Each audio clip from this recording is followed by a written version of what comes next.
How's it going, guys? Jay's Diesel 7. Just wanted to do a review in regards to the Glock 26 Gen 4 9mm. To some of you out there, you may know it as the baby Glock. Um, but I just wanted to do a review into those of you thinking about purchasing this weapon system for concealed carry for personal defense. This was actually my first weapon system that I owned for concealed carry. And I just wanted to go over basically the main things in regards to the benefits behind it, some of the drawbacks if you're considering purchasing such a weapon system for yourself. First thing I'll go over is what it comes with. So when you purchase the gun from Glock, basically what you see here is what you get. You obviously have the weapon system, you have the cleaning rod. The case comes with it, which is actually standard Glock case. It's really nice, and you do get 3 magazines. Each magazine is going to hold 10 rounds. So you got 2 magazines that sit flush, and then you got the third magazine that also holds 10 rounds. And with this one, you do have the finger extension. Now, for some of you that like the finger extension because you feel it gives you a better grip, that's great. That's going to be an awesome selling point and an option for you. For those of you that prefer the magazines that sit flush, which is what I prefer because I want the handgun to be small, that's going to be another excellent option for you. Technically, like I said, you're going to have 10 rounds in the magazine, 1 in the actual chamber, so you could have a total of 11. If you have 10 plus 1 in the chamber, that gives you 11. Some people argue that it puts too much stress on the actual springs in the mag, and they don't recommend that. That's up to you. Personally, if you have 20 rounds with you, I think having 20 rounds is fine versus having the 22. If you can't stop a threat in a defensive situation with 20 rounds, a threat towards you, your family, or the public, then there may be a serious problem there. You may not even want to get yourself in that situation. Now, if it's a situation you don't have the option of leaving, such as in a defense situation for yourself or your family, and a threat does engage you, and you cannot stop that threat with 20 rounds or even 10 rounds off 1 magazine, like I've said in my video before, you probably shouldn't be carrying a handgun whatsoever in concealed carry, because you're probably not very proficient in it, and you probably haven't spent time practicing reloading, speed reloads, time at the range, the whole works, like I said, from grip, pulling out of your holster, sight alignment, target acquisition, target sight, sight picture, trigger pull, the whole works. I don't even want to get into it, but like I said, anyways, back to the actual gun for concealed carry for those of you that are thinking about it.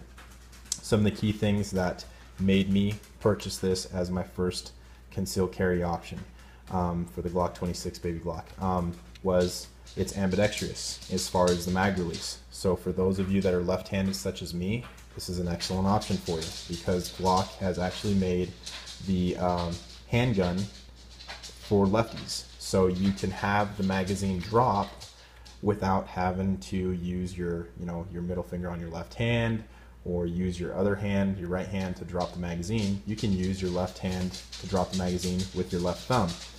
It's a very simple process. Normally the actual mag release would be here on the left side of the handgun, but it is on the other side right here by my middle finger on my right hand that I've moved it to. It's a very simple process of doing. You basically just need a screwdriver. You can pop the actual metal piece out, move the plastic mag release button to the other side, put the metal piece, it's like almost like a rod, back into the actual polymer of the actual frame, and you're good to go. Now, yes, this is a Glock, so it is a polymer, which is plastic, and then it has its standard slide, which all Glocks have. The thing that I like about Glocks is if you've shot one Glock, then you're familiar with them and you know how to operate pretty much all Glocks, from the Glock 42, which is a 380, all the way to your larger Glocks, your 19s and so on, your 26s, your 27s. Most of you asking, what's the difference between a 26 and 27? Basically, they're the same size. It's just a 9mm for the 26, the 27's a 40. But they're both baby Glocks, in my opinion. Great options to conceal carry. And they have tremendous magazine capacity for such a small gun, and it has plenty of stopping power regardless if you use full metal jackets or hollow points. The other thing that I like about it is the texturing. Glock has done a great job as far as the texturing on the actual handgun. On the grip, you'll notice there, it's very easy to keep your hand on the actual the grip of the gun without any movement. Even with sweat or water, it doesn't bother you whatsoever. It's got basically a very nice area here for your hand to fit in, which enables you to get a good grip on the handgun when you're pulling it out of the holster. And they've added or not added, but they retain their same slide where it's very easy to rack it back. Takedown is no different than any other Glock.